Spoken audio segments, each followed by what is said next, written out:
శ్రీ చంద్రశేఖరరావు ఆమరణ నిరాహార దీక్ష కోసం తెలంగాణ రాష్ట్ర సమితి సర్వశక్తులు ఒడ్డుతోంది, సర్వశక్తులు కూడా మోహరిస్తోంది. అటు ప్రభుత్వం కూడా తమ చతురంగ బలాల్ని సిద్ధం చేసుకుంటోంది. రేపు జరగబోయేటటువంటి దీక్ష యొక్క ముఖ్యమైనటువంటి తక్షణ లక్ష్యం ఏమిటి, ఈ దీక్ష యొక్క ప్రభావం తెలంగాణ రాష్ట్ర సమితి మీద, తెలంగాణ రాష్ట్ర సమితి రాజకీయాల మీద, రాష్ట్ర రాజకీయాల మీద ఎలా ఉంటుంది, తెలంగాణ వాదులు మిగతా పార్టీలో ఉన్నటువంటి వారి మీద దీని ప్రభావం ఏమిటి, ఆ తెలంగాణ వాదులందరినీ మిగతా పార్టీలో ఉన్నటువంటి వాళ్ళని కూడా ఇది ఐక్యం చేయడానికి దోహదం చేస్తుందా, లేకపోతే ఇది తెలంగాణ రాష్ట్ర సమితి ఉద్యమంగానే మిగులుతుందా అనేటటువంటి ప్రశ్నలు ఇవాళ ఉత్పన్నమవుతున్నాయి. తెలంగాణ రాష్ట్ర సమితి అధినేత చేపట్టినటువంటి ఈ దీక్ష ఎంత దూరం వెడుతుంది అనేటటువంటి విషయాల మీద ఇవాళ విశ్లేషిద్దాం. మనం చర్చను ప్రారంభించుకునే ముందు తెలంగాణ రాష్ట్ర సమితి అధ్యక్షుడు చంద్రశేఖరరావు చేసినటువంటి వ్యాఖ్యలు, దానికి ప్రతిక్రియగా ఇతర రాజకీయ నాయకులు చేసినటువంటి వ్యాఖ్యల్ని ఒకసారి ప్రత్యక్షంగా చూద్దాం. వరుణదేవుడు అని పోజులు కొడితే మన వరుణదేవుడు వాళ్ళనే మింగిండు. ఆ పోజులు కొట్టినాయని మింగిండు ముఖ్యమంత్రిని. అదే ప్రాంత ప్రజలను కూడా ముంచి పారేసాడు, వెలువెత్తి పారేసాడు. అధర్మం కాబట్టి కాంగ్రెస్ లో కొన్ని మురిగే కుక్కలు, నేను కుక్కలనే అంటున్నా, దానికి సంస్కారం కావచ్చు, ఆ సంస్కారహీనులకు ఆ పదమే కరెక్ట్. కాంగ్రెస్ లో కొన్ని మురిగే కుక్కలను పెంచి పోషించి వాటిని బాగా బలిచేటట్టు మేపి వాటితో రోజు మురిగిపిస్తా ఉంటారు. ఈ కుక్కల మురుగులతోని, ఈ రకరకాల మాయమాటలతోని ఉద్యమాన్ని కింది మీద చేయాలనే దిక్కుమాలిన ఆలోచన తప్ప సమస్యకు పరిష్కారం కనుగొనేటువంటి తెలివిని గాని విజ్ఞతలు గాని ప్రభుత్వాలు ప్రదర్శిస్తలేవు. నంబర్ 1 గజ దొంగ చంద్రబాబు నాయుడు. ఆయన ఫామ్ హౌస్ దానిలోనే ఉంటుంది. ఆయన ఫామ్ హౌస్ ఉన్న సర్వే నంబర్లు సర్వే నంబర్ 53, సర్వే నంబర్ 56. నిన్న మన 3-4 ఏళ్ల కింద దాకా కూడా ఆయన ఫామ్ హౌస్ ఉండి ఆయనే అది బయటపడంగానే ఆయనకి ఇంకోటి అంట కట్టిండు, దానికెళ్ళి బయటపడ్డాడు. ఇంకోటి అమ్మిండు, బయటపడ్డాడు దాని నుంచి. అక్కడ ఉండేటోళ్ళు ఎవరు? సినిమా యాక్టర్ నాగార్జున, సినిమా నిర్మాత రామానాయుడు, దివంగత వైఎస్ రాజశేఖర రెడ్డి గారి యొక్క తమ్ముడు వైఎస్ వివేకానంద రెడ్డి. 1 ఎకరం స్థలంలో ఇప్పుడు ఆయన బంగ్లా సజీవంగా ఉన్నది. అక్కడ ఎప్పుడు కూడా మనం జాగ్రత్తగా మాట్లాడాలి, అవతల కూడా జాగ్రత్తగా మాట్లాడాలనుకుని మనం కోరుకోవాలి. కేసీఆర్ గారు కూడా అనవసరంగా నోరు బారేసుకుంటే దానివల్ల అతనికే నష్టం తప్ప ఉద్యమానికి అతనికి లాభం లేదు, ఉద్యమానికి నష్టం. కాబట్టి దయచేసి ఒక పద్ధతి ప్రకారంగా మాట్లాడుకుంటే బాగుంటుందని చెప్పి నేను మనవి చేస్తున్నాను. ఒక మనిషి నిరాశ నిస్పృహల్లో ఉన్నప్పుడు ఇట్లాంటి భాష, తనకి మీద తనకి సంస్కారం కోల్పోయి ఇష్టం వచ్చినట్టు మాట్లాడటం ఆనవాయితీ. విధ్వంసానికి రెచ్చగొట్టినట్టు మాట్లాడిండు, ఏదో కుక్కల భాష మాట్లాడినటువంటి పరిస్థితి ఉంది. మరి దీనికి ఏం సమాధానం చెప్తారో ఎవరైతే మద్దతు ఇచ్చారో ఆ నాయకుల్ని అడుగుతున్నా, ఇది ఏ రకంగా సంస్కారం, ఇది ఏ రకంగా మంచి చేస్తుంది, ఇది ఏ రకంగా మేలు చేస్తుంది ఈ యొక్క ఉద్యమ స్వరూపానికి అని చెప్పి నేను మీ ద్వారా వాళ్ళని కూడా ప్రశ్నిస్తాను. మేము విజ్ఞప్తి చేస్తున్నాం, ఆయన ఆరోగ్యాన్ని కాపాడుకోవాలా, ఆ భగవంతుడు ఆయనకు మంచి ఆరోగ్యాన్ని ఇవ్వాలని, మంచి దృఢమైనటువంటి శరీరాన్ని ఇవ్వాలని చెప్పని ఆ భగవంతుని కోరుకుంటున్నా. ఇంకా తిడుతుంటే ఎవడు సంఘీభావం చేస్తాడయా? ఆయన ఎంబడి ఇప్పుడు ఎవడున్నాడయా సంఘీభావం చెప్పనీకే? తిడతాడా అన్న ఎవరినన్నా? ఎందుకు తిట్టాలయ్యా? నోరు ఎందుకు మారేసుకోవాలి? ప్రజలకు నేను ఒక్కనే చచ్చిపోతా, నేను ఒక్కనే పోతా, నేను ఒక్కనే కూర్చుంటా, నేనే చేస్తా అనే నుంచి మనమందరం చేద్దాం, మనమందరం పోరాడదాం అన్న దశకు ఉద్యమం రావాలి.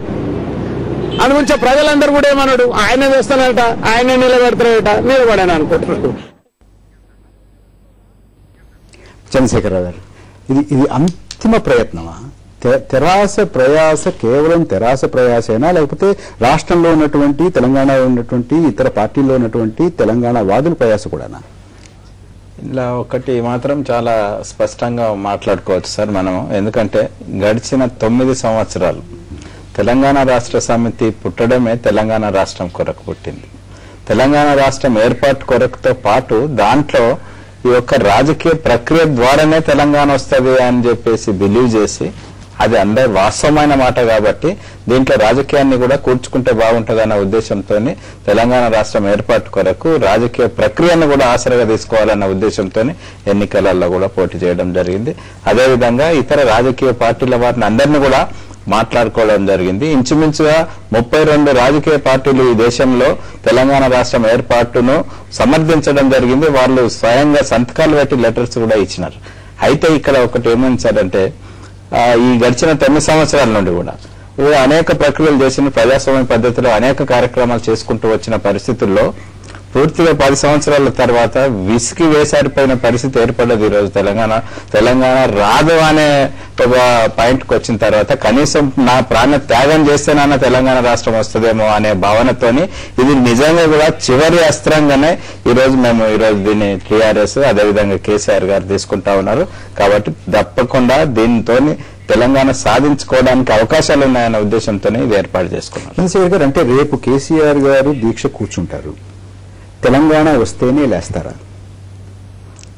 అంతేముంటది కదా సార్. ఒక్కసారి ఆమరణ నిరాహార దీక్ష ఒక ఇష్యూ మీద కూర్చున్నారంటే ఆ ఇష్యూ సక్సెస్ అయితేనే లేవడం జరుగుతుంది, లేకపోతే ప్రాణం త్యాగం చేస్తారు. మీరు హామీ ఇస్తే లేస్తారా? ఆమె అంటే అప్పటికప్పుడు చేయడానికి వచ్చేది ఇది కాదు.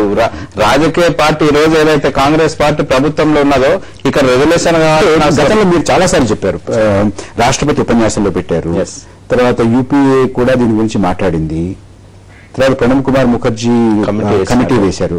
ఇలాంటివన్నీ వేసిన తర్వాత, ఇవన్నీ కాకపోయిన తర్వాత విసిగి వేశారు, ఈ రకమైనటువంటి తుది నిర్ణయానికి తీవ్రమైనటువంటి చర్యకి పాల్పడతారని చెప్పారు. అంటే ఇవన్నీ కాకుండా దీనికి మించి మీరు రేపు కూర్చోనేటప్పుడు వీటన్నిటిని మించి మీ సంకల్పం ఏంటి? ఏమి సాధిద్దామని? తెలంగాణ సాధించడం కొరకే ఇప్పుడు ఈ రోజు ప్రభుత్వంలో ఉన్న పార్టీ యూపీఏ పార్టీ ఈ రోజు సోనియా గాంధీ గారు కానీ లేకుంటే ప్రధానమంత్రి గారు కానీ వారు వచ్చి హామీ ఇస్తే డెఫినెట్ గా చేయాల్సిందే, చేస్తారు. ఇదివరకు కూడా హామీ ఇచ్చినారు. హామీ ఇచ్చిందంటే మీటింగ్లలో చెప్పినారు. దాని తర్వాత జరిగిన పరిణామాలలో వాళ్ళు కమిటీ వేసిండ్రు. ఆ కమిటీ నిర్వీర్యం అయిపోయింది. కమిటీ పని చేయలేదు. కాబట్టి ఈ రోజు ఒకవేళ ఈయన కూర్చున్నారు, నిరాహార దీక్ష కూర్చున్న తర్వాత ఒకవేళ సోనియా గాంధీ గారే కాంగ్రెస్ పార్టీ హైకమాండే అనుకుంటే ప్రధానమంత్రి గారు గతంలో ఇచ్చినటువంటి హామీల కన్నా, గతంలో ఇచ్చినటువంటి ఆ వాగ్దానాల కన్నా మరింతగా ఏ వాగ్దానం ఆశిస్తున్నారు? ఇది సెంటిమెంటల్ గా సార్. ఈ రోజు దాంతోనే ఈ రోజు మన భారతదేశానికి స్వాతంత్రం తెచ్చుకున్నాం. అదేవిధంగా పొట్టి శ్రీరాములు గారు దాంతోనే ఈ రోజు రాష్ట్రాన్ని మద్రాసు రాష్ట్రం నుండి అలగ్ చేసుకునే పరిస్థితి ఏర్పడదు. కాబట్టి ఇవి అన్నింటిని కూడా మనం ఉదాహరణగా తీసుకొని అది అన్నింటిని కూడా దృష్టిలో పెట్టుకొని ఇది ఒక ప్రక్రియ, చివరి ప్రక్రియ ద్వారా తెలంగాణ రాష్ట్రం ఏర్పాటు చేసుకోవచ్చు అని చెప్పేసి అది మీరు అన్నట్టు చివరి అస్త్రంగానే దీన్ని ఉపయోగిస్తా ఉన్నాం. ప్రకాష్ రావు గారు, మీరు ఎలా చూస్తున్నారు సార్? ఒకటి సార్, మీరంతా విద్యులు సుక్కరాబాయ్ గారు ఉన్నారు, కత్తి పద్మారావు గారు ఉన్నారు. మీరు మాకంటే చాలా అంటే మేము డిఫరెంట్ ఫీల్డ్స్ లో ఉన్నాం, ఇంత నాలెడ్జ్ లేదనుకోండి. ఈ భారతదేశ చరిత్రలో స్వాతంత్రం రాకముందు కానీ స్వాతంత్ర పోరాటంలో కానీ ఇప్పటి వరకు అమరనిరాహార దీక్షలు లక్షలాది మంది చేశారు. ఎన్నో రాష్ట్రాల ఉద్యమాలు కానీ స్వాతంత్ర పోరాటం కోసం. ఇంతవరకు చనిపోయింది నాకు తెలిసినంత వరకు చరిత్ర నిన్న ఈ 5-6 రోజుల కింద చదివాను. పొట్టి శ్రీరాములు జితిన్ దాస్ అని 1929 సెప్టెంబర్ 13 నాడు ఏదైతుందో లాహోర్లో అతను బెంగాల్ వాసి ఫ్రీడమ్ ఫైటర్, అప్పుడు బ్రిటిష్ పాలన, అతన్ని ఒక భిక్షగాలుగా ఫ్రీడమ్ ఫైటర్ని చూస్తే అమరనాథ్ దీక్ష చేశాడు. 63 రోజులు చనిపోయాడు. ఆయన శవాన్ని కూడా ఏదైతుందో బెంగాల్ తీసుకుపోవడానికి ఆ రోజున్న సుభాష్ చంద్రబోస్ గారు 600 రూపాయలు పే చేశాడు. దాని తర్వాత ఎన్నో చాలా మంది మళ్ళా వేల మంది చేశారు.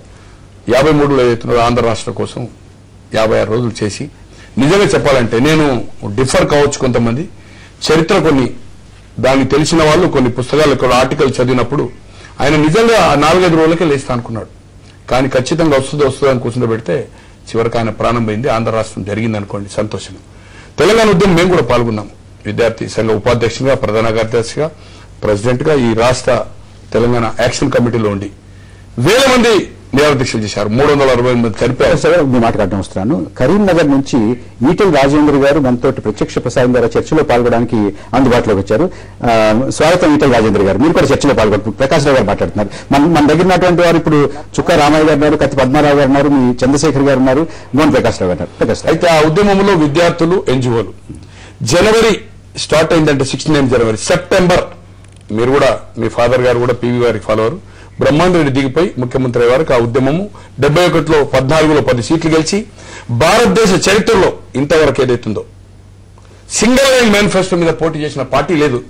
ప్రాంతీయ పార్టీ కానీ నేషనల్ పార్టీ కానీ తెలంగాణ సాధిస్తామని అటువంటిది ఏదైతుందో ఆ రోజు పెద్ద మనుషుల ఒప్పందం కోసం దాన్ని విలీనం చేశారు. ఈ రోజు ఎవరైతే వెంకటస్వామి వాళ్ళకి మద్దతు పలుకుతా ఉన్నాడు, ఆ రోజు సిద్దిపేట నుంచి గెలిచాడు. సత్యనారాయణరావు ఇప్పుడు బతుకున్నాడు, కరీంనగర్ నుంచి గెలిచాడు. సింగిల్ లైన్ మేనిఫెస్టోలో సత్యనారాయణరావు వార్డు మెంబర్ కూడా గల ఎంతవరకు. తర్వాత విలీనం చేసి విలీనం కంటే ముందే డబ్బులు తెచ్చుకొని తెలంగాణ వాదాన్ని ఏదైతున్నదో ఆ రోజు